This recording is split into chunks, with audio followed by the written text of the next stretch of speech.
It is Mojo Monday. Mr. Rick Hale, how are you? I'm doing incredibly well. Thanks, Brett Caldwell. It is Mojo Monday. We're ready to rock and roll. And this might be the We are most ready to important rock. segment. This may We're be coming one of the off more our important ones we've family. done. Yeah, we're coming off our family reunion. And man, we could be more excited to be wrapping up this series around negotiation. We thought that negotiation was such a great topic to start the year with. But why? Why is negotiation such a great topic? Well, because life's about negotiating. Yeah. Negotiating is almost synonymous with navigating. And if you're not if you're not capable of effectively navigating tenuous and challenging situations, you're not going to land at the outcomes that you deserve and want. So we're here to help you get what you want. That's what we want you to hear. 100%. I also think we talk a lot about skills, right? And skills is those things that you hone over time that actually make your life and your experience richer. And I don't necessarily mean monetary, although it usually translates to monetary, but it actually is it's a big part of value, right? Yeah, there's no question about it. If you're going to enhance and create value, you've got to be able to help other people also craft a story inside of your story that's in alignment. And Absolutely. that's So skills we've gone based. through six different things. And I just wanted to recap real quick. We started off with mindset. Give me just a quick brief thought on mindset around negotiation. Well, the first step in the mindset game is to make sure that your mind's clear and what your desired outcomes are.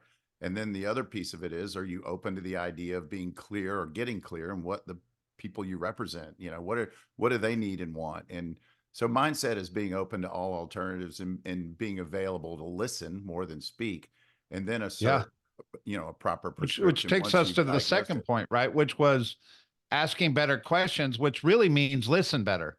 That's But you exactly you right. start with a better question that creates an opportunity for you to listen and hear the things inside of what they're saying that really help you navigate or negotiate for that outcome. And then third, we went into reading people, the understanding behavior and how people's behavior relates to negotiation.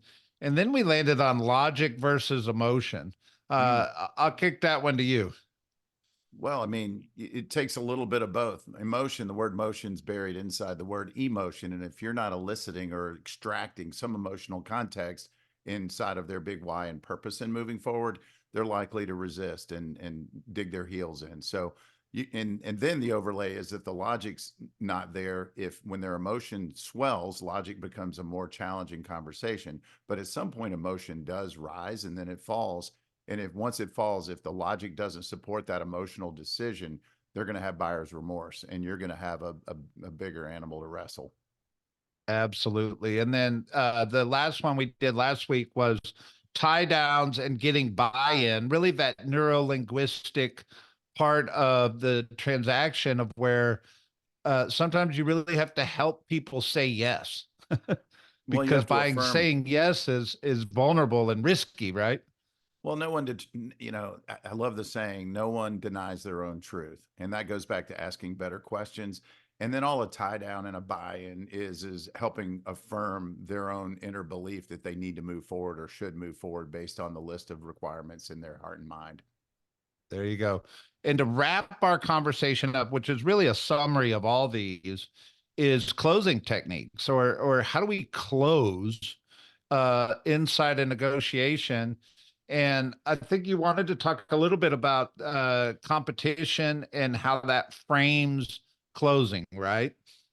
Well, you have to start with the external climate first. You can make up Yeah. whatever story in your head around what scenarios exist or what you want and what you need and and the only thing you can do is either say yes or no to the ultimate outcome of a negotiation. You can either agree or disagree and walk away. But the more intelligent and the higher level thinkers will analyze the external environment first to recognize the pitfalls in being firm in certain ways and maybe more tolerant in other ways so that you achieve an outcome that truly fits that win-win definition. And so if you don't understand the climate, you may be misguided in your assessment of what potential exists inside of the terms and conditions you're fighting for. And so classic examples, multiple offers changes the Yeah. environment completely. And so if you're, if you're bidding on a product or a house or anything, and there's not competition and it's been on the market for a while, there's the fear on the part of the seller that they become stigmatized, and you have to illustrate that, hey, here's what the market's doing, and here's what your product or house is doing, and here's why you probably want to take a hard look at where we're coming from in our offer. But if you, in a competing environment, that completely changes, and all of a sudden, it's like whoever holds the cards is king, and at that point the seller holds the cards, and you may have to make decisions based on that immediate environment. If and again, it goes back to assessing your motivation, and that does it check the right boxes, and is it worthy of over investing to some degree for the sake of a long-term win. Yeah. Which I think understanding the environment means that you had to do some prep work prior, right? And not just do the prep work and understand the environment, but you've got to be able to communicate the environment and get buy-in on that is the environment before you ever even enter into negotiation. So Exactly. I think like we live in the real estate space. So obviously in the real estate space, we went through a period of time where everything it felt like had multiple offers on it. And so one, as a professional, we had to understand that, but two, there was an education process that had to happen prior to you ever even starting the process with the client to make sure that they understood what they were engaging upon, right? Yeah, and every house and every product has, there are rules to the game that are universal, and then there's rules that are subject to that specific environment. And it's dangerous to assume, because it's a hot market. It's, it's a seller's market. You start to throw catchwords and phrases on top of a global experience where at the end of the day, it's a local decision, and you have to be the local economist of choice and dissect the differentiating factors relative to that specific house on that specific street in that specific neighborhood, and their Yeah. trajectory that community is headed towards in terms of helping validate an investment decision. And so you're right, it takes extra time, energy, and effort. The other factor, by the way, that's external is the motivation on part of the selling party. Are they moving somewhere Yeah. else? Do they have deadlines and timelines? What's the likelihood that they're feeling distressed by not accepting your offer? Because that creates a more leveraged experience. But if you don't know those things, you're throwing darts with a blindfold on. You're just hoping to hit the target. And that's not the way to consult at the highest possible level. Yeah. Which lends back to asking better questions, right? If you 100%. go into a negotiation blind, um, you're probably going to end up with a negative outcome, right? Like asking great questions of the seller, if you're representing the buyer or vice versa, right? Um, creates a better negotiation. Well, you're going to eventually see their cards. Everyone's cards are revealed when you play cards. It's just, if you can get a peek behind the curtain to know where they're headed, it sure does Wait a give minute, not if you fold, but then you you're, didn't win. but you're still going to see cards. That's the All point. right. Everyone's going to reveal their cards, even if it's a Yeah. fold. But the more you know about what they have in their hand in advance, the better you can position the story and experience and a win for everybody. If you don't know, again, you're back to throwing darts. And why throw darts with a blindfold when you can pull the blindfold off? And so that Yeah. requires asking better questions, doing better research, and crafting a better story around why you're the most valuable option on the part of the seller or the buyer, depending on the side of the equation that you're in. Yeah, we've heard this statement many times. Prescription without a proper diagnosis is malpractice. How does that relate to this conversation? You're throwing darts with a blindfold on. If Yeah. you walk into a doctor's office and say, I don't feel well, and they start throwing prescriptions at you without going through blood work, your temperature, your blood pressure. There's a series, Yeah. you got to scan the entire universe of options before you start prescribing. There's no difference when it comes to analyzing your client's needs versus another, the other party that you're negotiating with. And once you have, again, it goes back to peeking behind the curtain, seeing the cards. Once you know enough to really make a valid intellectual based choice, or you provide options that are founded in fact, the better you'll do. And the more likely you are to solve, cure, and fix any problem on the table. Sure. And most people, uh, the emotion fear always tends to land inside of a negotiation.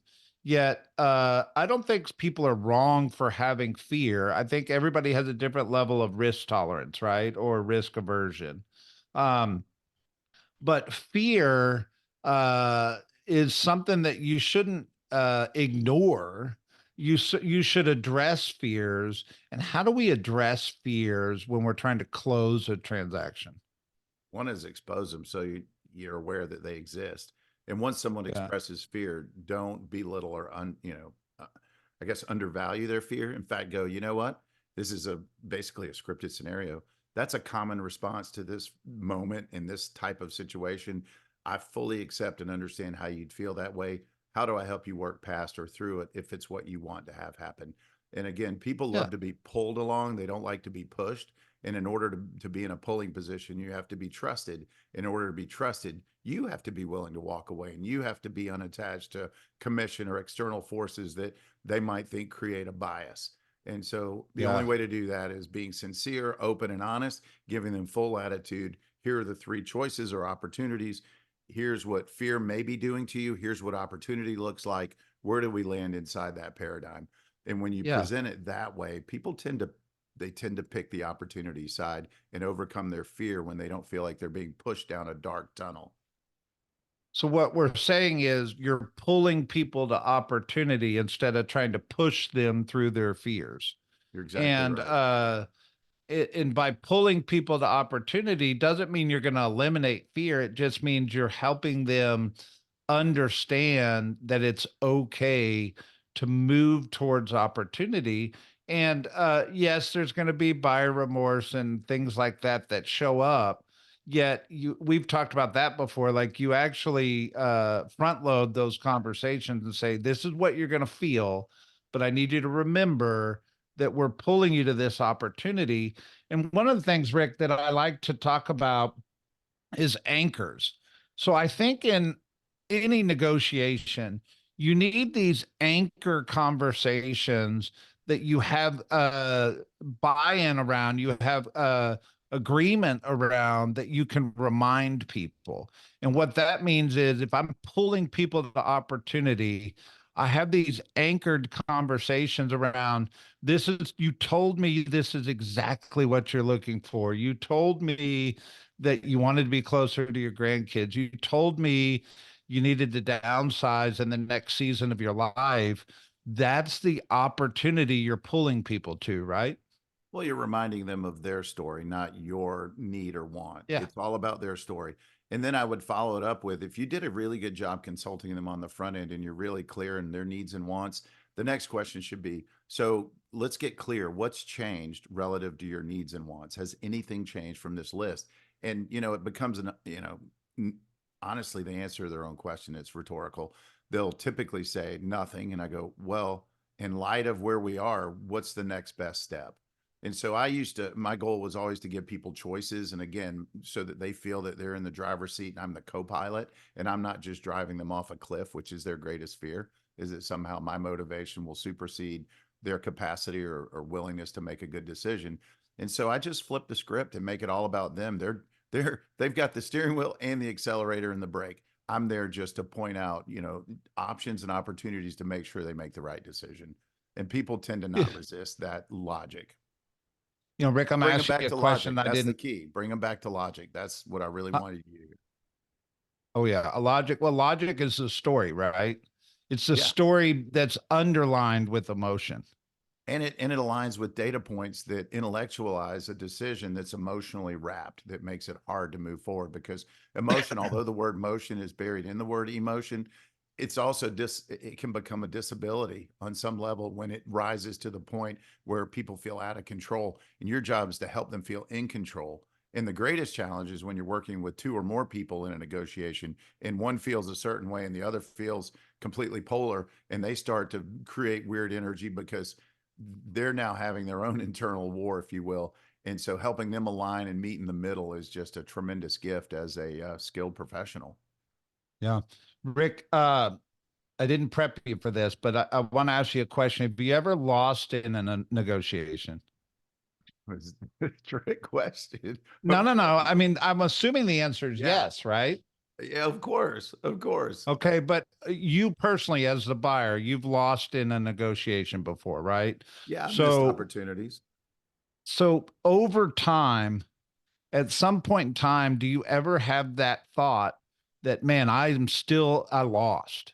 Like what I'm trying to say is, as time goes on, we don't harbor the fact that we lost. We actually probably resonate with the fact that it wasn't meant to be. But at that moment of having to walk away or that moment of negotiation that didn't create a positive outcome, it feels like the world's falling apart. But the truth is, as time goes by, you get a different perspective around that, and it's actually okay. It's always okay. And so there's two schools of thought that I employ when it comes to a situation where I feel like I'm going to lose. One is I play the what if game. And the what if game just says, what if this doesn't work out? What if something better shows up? And so I always try to, I present situational realities. I was going to say opportunities, but Awareness. realities with that Yeah. glass, glass is half full and not empty. And that, hey, maybe it's meant to be. Maybe there's a reason. But then as a professional, if I'm representing myself, I have to overcome my own emotional, kick in the pants for having lost something I deem important. But what usually softens that, pack a parachute. What's number two? What's number three? What's number four? When you have a number two, three, and four, you can move forward with at least a small modicum or degree of apathy. And apathy is really hard to negotiate against. And so that's how I pack my parachute. I make sure I have a backup plan. And then the realization is that over time, things always do work out and they always work out the way they're supposed to, as disappointing as they feel in the moment. And most people resonate with that level of Yeah. energy. So they don't resent and hate you, especially if you gave them all of the options and opportunities, and then you address their fear and they made a choice. You didn't force, push, or compel them in a way that was unhealthy. So ultimately, it Yeah. was their decision. You're here to support them in their decision. Now let's move on to plan B. But I think you said something in there that we should make mention of is there should be a walk away point. 100%. And you should clarify with clients that there is a walk away point because in that moment, you actually represent them very well by not allowing them to go past the walk away point. And some may still choose to, Mm-hmm. but your skill set and your representation is around good counsel and great advice. And you should have a clarifying walk away point because when the emotion gets in there and people love to win more than they love to lose. And sometimes that emotion of winning clouds the negotiation of what's the right transaction, what's the right details that really crafts a win. And that's where I think great counsel, great agency, great advice really shows up because you don't want your client to lose because they got over emotional because then they're not clients for life. Right. Right. Well, they end up resenting you for, in their own minds, they're gonna hang their hat and blame somebody, and you're probably it if things don't go to the prescribed strategy. So there's the way to do the walk away number best, I think, in my opinion, is before emotion becomes unbearable and difficult towards the end of a challenging negotiation. It's on the front end when logic is Yeah. absolutely crystal clear and when you can stare down the data relative to comparable sales and what's happening in the neighborhood, what are the differentiating factors in this house versus all the others that have sold, and what do they mean economically and functionally and fiscally. And then so just that's where you do it.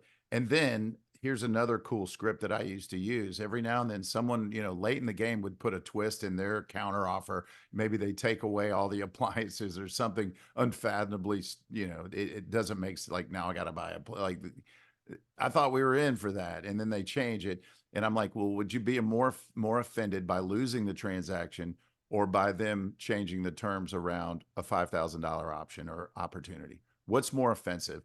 And let them reframe how they're offended. And, are you going to be offended later that you made a decision that you regretted, or is this principally based or economically bound? So there's another Yeah. way to put it. Is this an economic decision, or are you principally based and later you're not going to remember it, they're not going to remember it, it becomes an irrelevant emotional moment, and help them Perfect. get clear about it. And here's another thing I've done is give people some spaced interval to process, because when they're highly emotional, the best thing you can do is buy time and allow that emotion to shrink so that that intellect catches up. Plant a few seeds or anchors back to why it's important, and make sure that you're offended by the right things, and make sure that ultimately, you win the war, you win the battle, lose the war. Is it really worth being principally based to the extent you just want to see them suffer at your own personal detriment? Absolutely. And I used to say, and I still say, is first person to lose control of their emotions in a negotiation loses.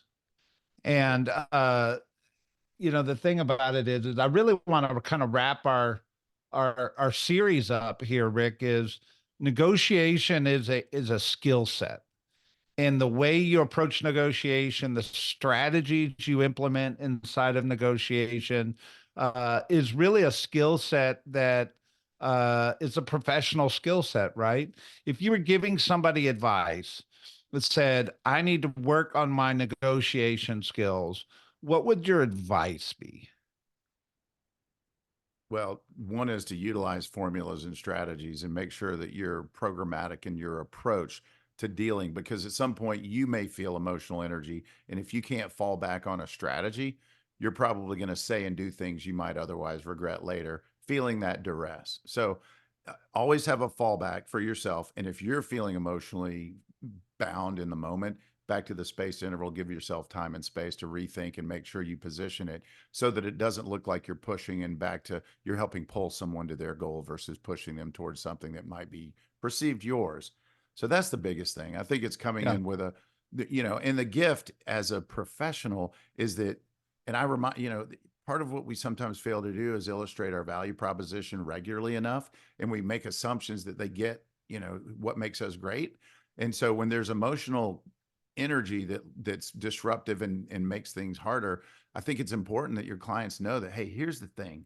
I can absorb and feel your energy, and you can be as vulnerable as you need to be and want to be, and it's safe. But just know when I show up on the playing field representing you, game face is on. We're not vulnerable. They won't feel and sense blood on the water. They're not going to feel fear. We're going to be intellectually bound and emotionally charged for the right reasons and the reasons we want it, but that we've got backup plans and opportunities that take away that disproportionate amount of power that the other party is going to want to grab. Yeah. Um, we see a lot of negotiation in television shows these days, whether it's a Pawn Stars or a $1 million listing show. Some of those shows actually show some good negotiation strategies. I would caution some people that some of them are scripted, yet negotiation's a very real success skill. And I think a lot of people can learn negotiation skills in a training environment. I think there's a lot of good books out there around negotiation, but more importantly, the principle that people have walked before us is probably the principle you should lean into around negotiations, meaning find peers and mentors and coaches, and these people can guide your skill set into mastery level around negotiation. One of the things that I think would be a mistake is to sit on an island and not have discussions around best practices. And it maybe today's conversation is just a start. But I think today's conversation is a great conversation, but you might not remember all this when you get into the moment.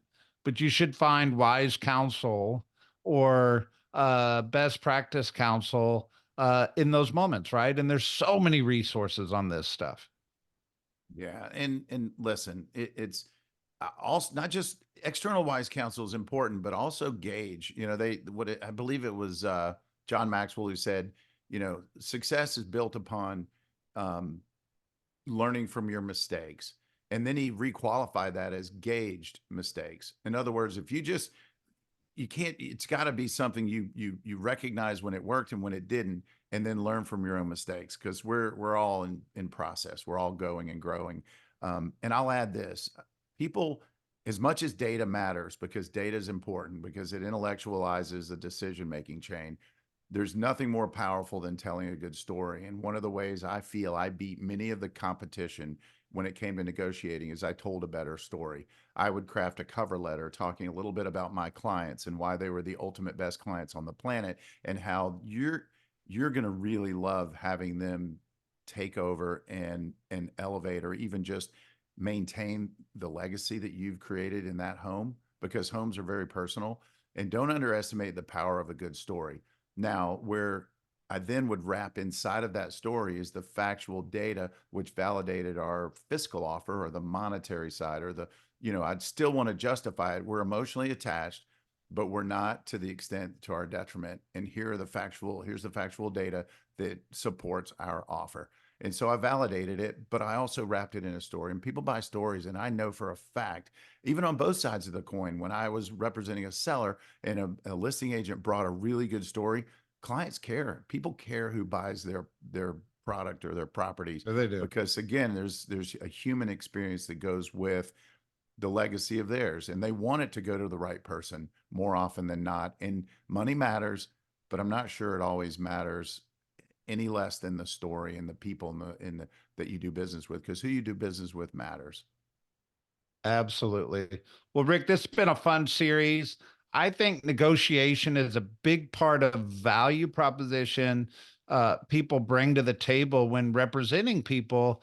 Yet, one, I think your reputation and your skill set in your future business will be determined by how great you are at this conversation. And two, I would just encourage everybody that if this is a skill set you need to improve upon, take the journey, because it's a worthy journey that rewards you very, very well. Absolutely. Who you're in business Well, with Rick, matters. And yeah, absolutely. So find mentors, run ideas and thoughts by leadership, and make sure you're positioning for the win. There's a yeah, lot at stake. there you go. Hey, what day is it? It's Mojo Monday.